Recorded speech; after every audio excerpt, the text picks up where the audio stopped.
everyone. Thank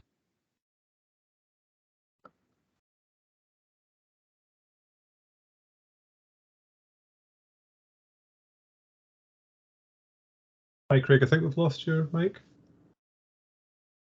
Okay, how's that? Hello. Yeah, okay, sorry. So welcome everyone to the webinar this afternoon, and hello to Jacob, Holden and Joe Morgan of SpecialEffect.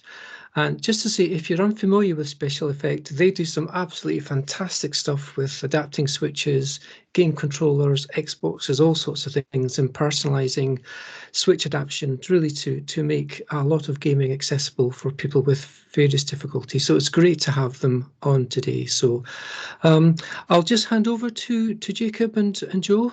Thanks again for doing this. They'll present for about 20 minutes. Then if you have any questions, please feel free to pop them into the chat box towards the end of the 20-minute session. Okay, thanks, Jacob. Thanks, Joe. Over to you.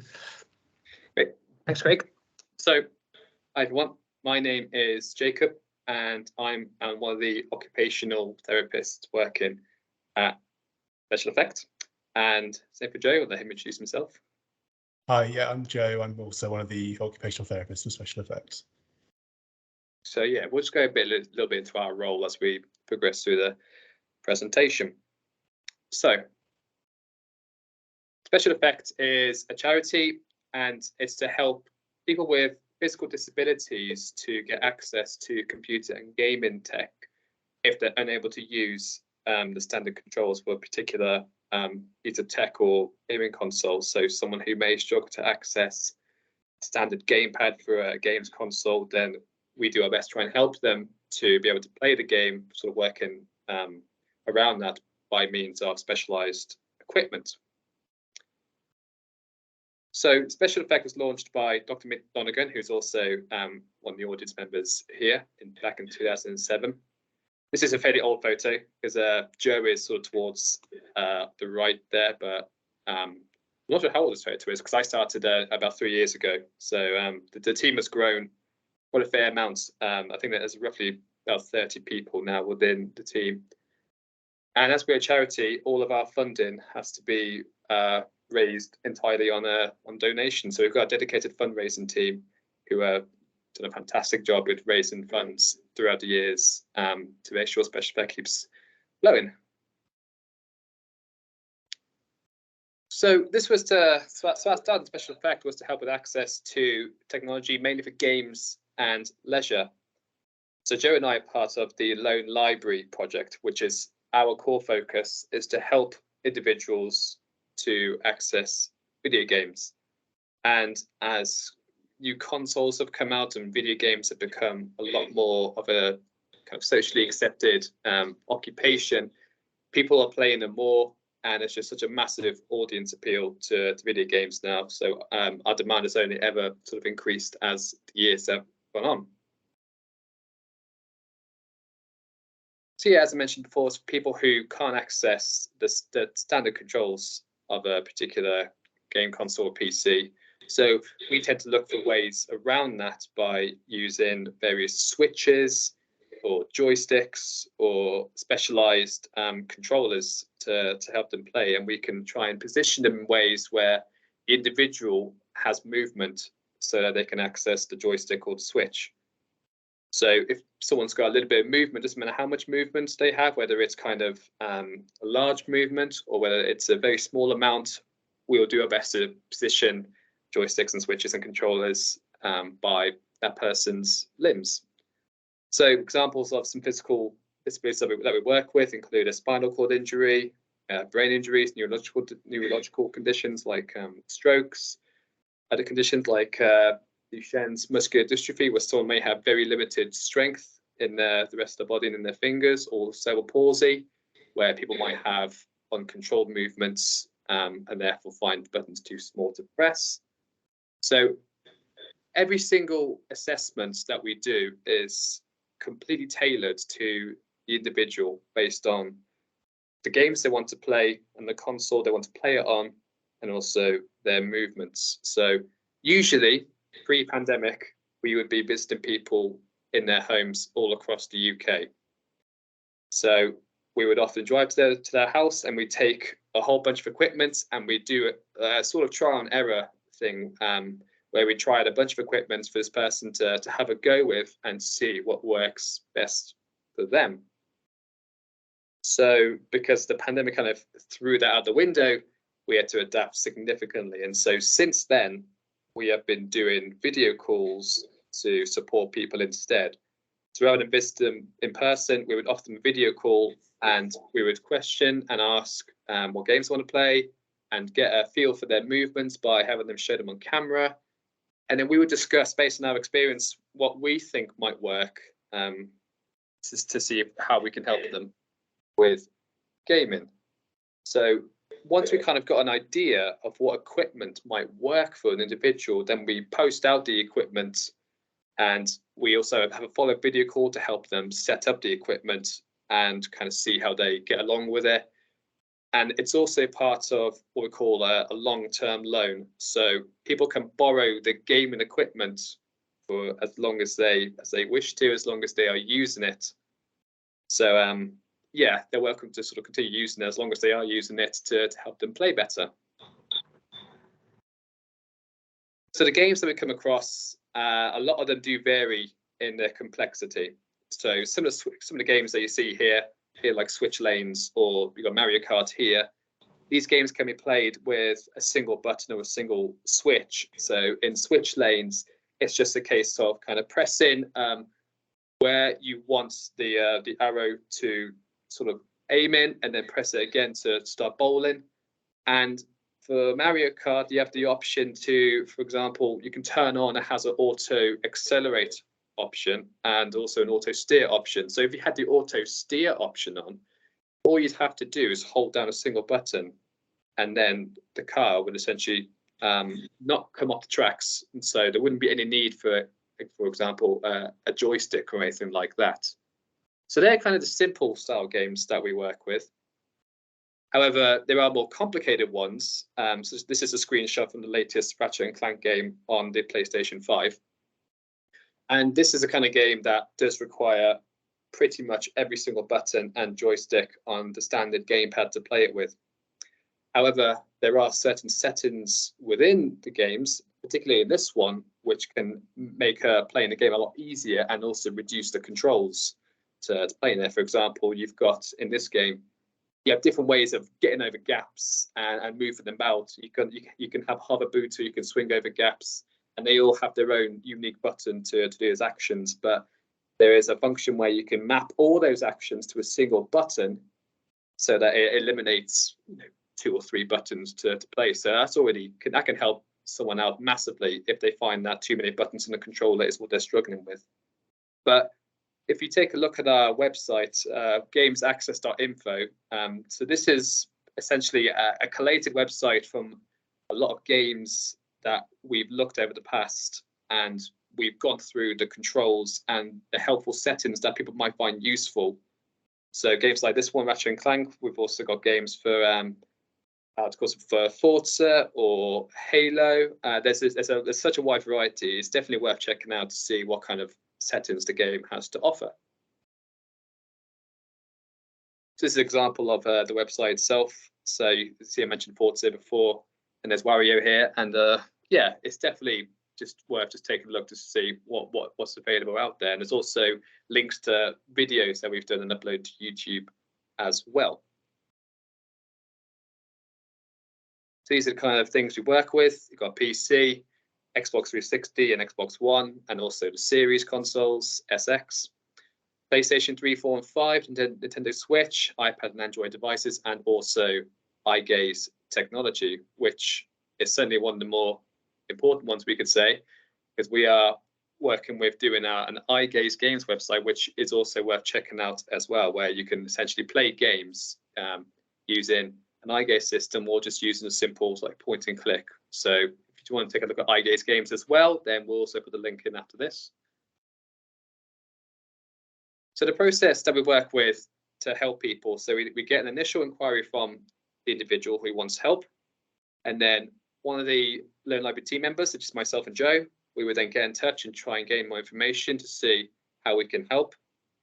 And then we give them in this case, a video call, and then just try and have a discussion with them to see how we could help them with gaming. Then we can learn them the equipment, and then if they find that the equipment is great for them, then brilliant, then we're going to keep using it. If they find that they think that need to tweak something or just go through a completely whole new setup completely, then we can also do that. There's no limit to the amount of calls that we offer to an individual.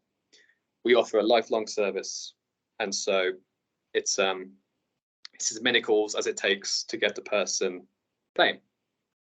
And then yeah, they can just get in touch if they want to play, for example, more complex games, or if someone condition progresses, we'll always be there for them to help them with their games. And most importantly, probably, it's no cost at all to our services. It doesn't cost anything to get in touch or for the loaning of the equipment. We are a charity, everything is completely free.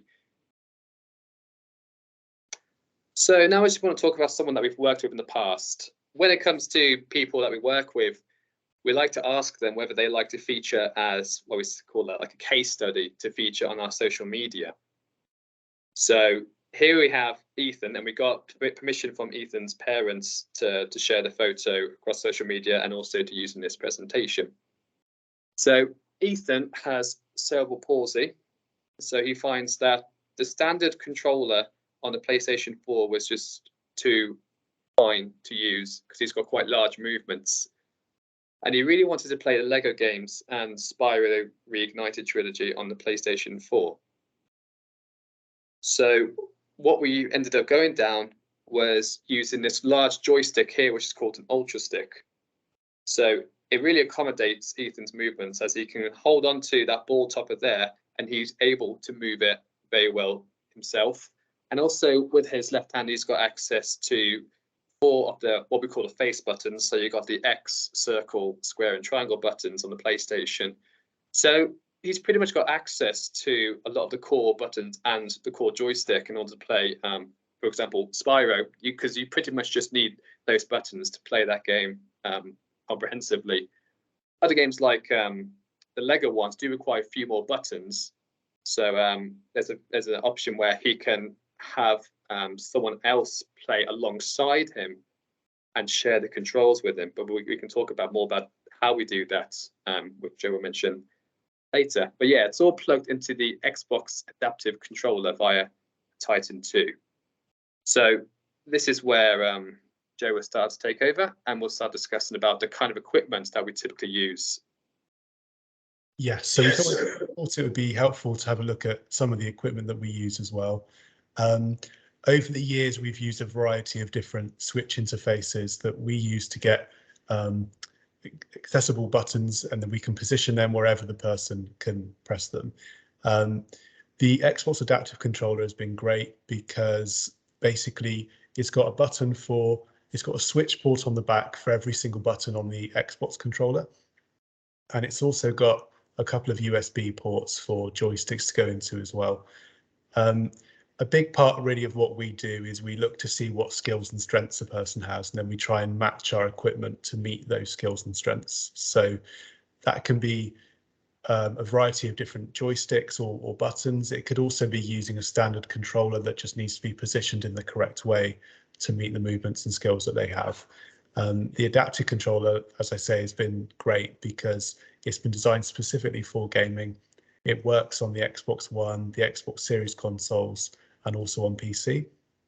But we can also get it working on other consoles such as the PlayStation 4 using an adapter called a Titan 2.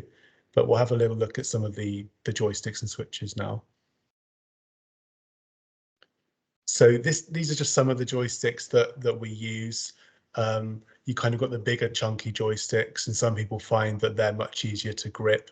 If using the small joysticks on the front of a standard controller is difficult, then sometimes bigger joysticks for people that have better gross movement can really work for them.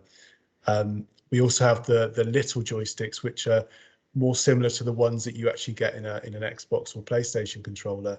But because of the size and shape of the box that they're in, we can position them wherever someone can move them. So some people find that actually having the joystick mounted by their chin and then using head movement or movement from their jaw can move the joystick in each direction.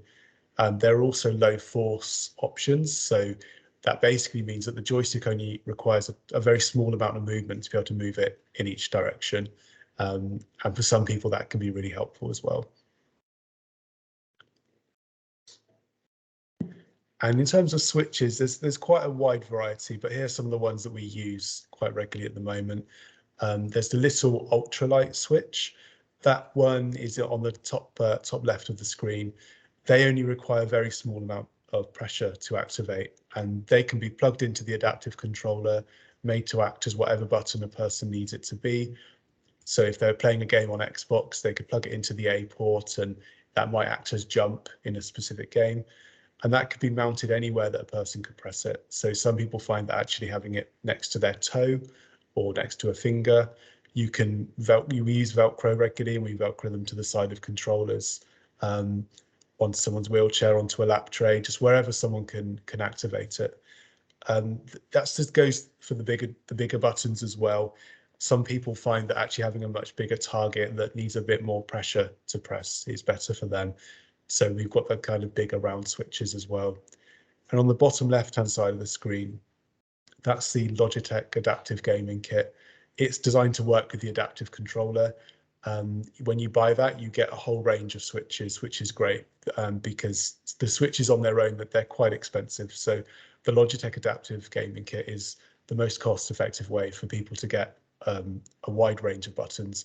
It also comes with a couple of Velcro topped trays and some Velcro that you can stick to the bottom of the switches, and stickers for the Xbox buttons as well. So if you'd rather have them labeled up, then there's the option to do that as well. Now, to get the adaptive controller and lots of our other equipment working on consoles, we use a Titan 2 adapter. There are some other adapters as well, but the Titan 2 is a really reliable one. It's definitely the one that we're using the most at the moment.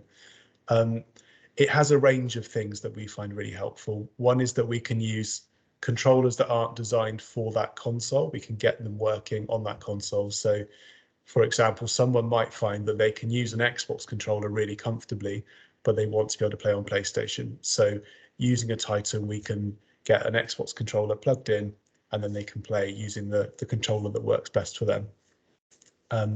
It also allows us to have more than one controller plugged in at once. So that's really helpful if someone wants an adaptive controller, so they have some buttons and a joystick, but maybe they'd like a standard controller positioned next to one of their hands, for example, then they can use both together at the same time.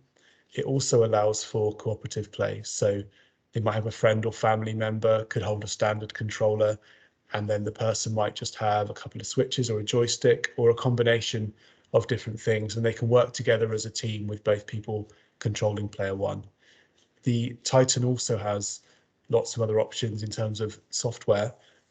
We use it quite regularly to get voice controls working on the console. So there is some software that you can put onto a laptop. You plug that laptop in via the Titan 2. Then you can plug that into an Xbox, PlayStation, Nintendo Switch, and the person could then use voice commands to activate the controls in the game. So there's lots of different things you can do with the Titan, but those are just probably some of the more common examples that we use it for. And each console comes with its own controllers, so they're also quite often third-party ones that you can buy. And sometimes all someone needs is a different controller to the one that they're trying to use. So it might be that they can use the PlayStation 4 controller much more comfortably if it's positioned in the right way. Sometimes we mount controllers onto lap trays using kind of triangular wedges and Velcro just to hold the controller in an upright position. And it might be that they want to use that DualShock 4 controller on other consoles as well. And then we would do that using the Titan 2. The actual consoles themselves come with a variety of software. So there's the PlayStation Accessibility, Xbox Accessories app, and Nintendo Switch button remapping. Basically, they allow you to remap your controller. So if someone finds that on their PlayStation controller, they can't reach the cross button, but they really need access to it, but they can reach the circle button, and they might find they use that less often for certain games, you can swap them around. You can also swap the joysticks over. So if someone's playing a game where they don't need both joysticks and they find one is easier to access than the other, then you can swap them around. So there's lots of options for button remapping in the console itself. So that's always worth having a look. And also things like gavpi, voice attack. Those are the voice commands that we use on laptops. So sometimes people just need something very specific, and there's a variety of hardware, but as well as software that we can use. So just to summarize, really, every person's needs are different, and quite often it is tiny little things that will make big differences for that person. Everyone we meet, we help create a custom, unique setup for them. That's also really important because people's needs do change over time. It could be that someone wants to play a different game, or they buy a different console, or it could be that someone's condition changes as well. So we work with people for as long as they want to work with us, and we keep changing things as we go, as and when they need us to. There's lots of kit available, and I think there's more kit now that is kind of more mainstream, like the adaptive controller and the Logitech adaptive gaming kit. And quite often people do buy those things, but they don't necessarily know exactly what they need or whether that's the right thing for them. So that's a big part of what we do. We try and help people work out what it is that will work for them. If people want to be able to buy their own kit, we can then let them know where it's available to buy from, but we do also provide equipment on loan as and when people need it. Everything we do is free of charge, so if people contact us asking for help, there's no charge at all. That includes the fact that some people actually need controllers modified and adapted. The type of thing that we regularly do, as well as working with developers, but we also can modify the controllers ourselves. So if someone finds that a standard PlayStation controller is the right shape and size, for example, but they find that the buttons and sticks are just too stiff, we can do things like remove the rumble packs to make the controller lighter in weight. We can make the sticks easier to move, and we can make the buttons lighter to press. So that's, again, something that we can do for people, and there's no charge for that either. Games themselves often have accessibility settings. It's not always the case, but it's becoming more and more common. So it's always worth, if you have a game that you'd want to be able to play, it's worth checking the options and just seeing if it has any settings in there. And obviously do contact us as well if there's anything that we can do to help. It might be that we're aware of some settings that might not be that obvious at first glance. And also our gameaccess.info website, we regularly post on there about different games and different controllers and things. So please do have a look to see if that's helpful. And thank you for listening. Please do check our website where you can find our links to our other sites and social media channels. And if anyone has any questions. Yeah, thanks, Joe. Thanks, Jacob. That was excellent. Really interesting. Great work you do. If you do have any questions, please either put them into the chat, or if you have a mic, feel free to switch your mic on, put your hand up maybe, and ask a question. I was impressed at the beginning of the slides with the games room. I thought that's, you know, having a games room in your office, that must be quite good, but I guess it's full of switches and adaptive technology and things. I believe there's a games controller option on the iPad now. Have you ever used that at all? Are you familiar with that? I think it's part of Assistive Touch. You can attach a games controller. I don't know if you've had any success with that at all. They've updated the iOS system that you can access now. You can connect PS4 controllers and Xbox controllers to it now. But so iPad isn't really something that we tend to work with as much, just because the touch element is a bit more tricky to adapt. But we still assist people with accessing it, because you can, for example, use switches on it through the use of a specialized switch adapter that can plug into the iPad. But yeah, it's nice that they've included the option to allow you to Bluetooth wireless controllers, which is it's very helpful for us. And there's also Joe mentioned about the remapping on it as well. You do have, it's not as finessed as console remapping, but you do have the ability to swap the buttons around via the iPad settings as well. So that's, you know, So Apple's certainly getting there with accessing with the standard gamepads, but there's still things that we could probably benefit from. Work to be done. Yeah. Well, thanks. Any questions at all for Joe or Jacob? Christopher, NHS 5. Feel free to stick your mic on, Chris, if you want to ask a question, or just pop it into the chat. Oh yes, looks like a great service that you provide. It's really interesting.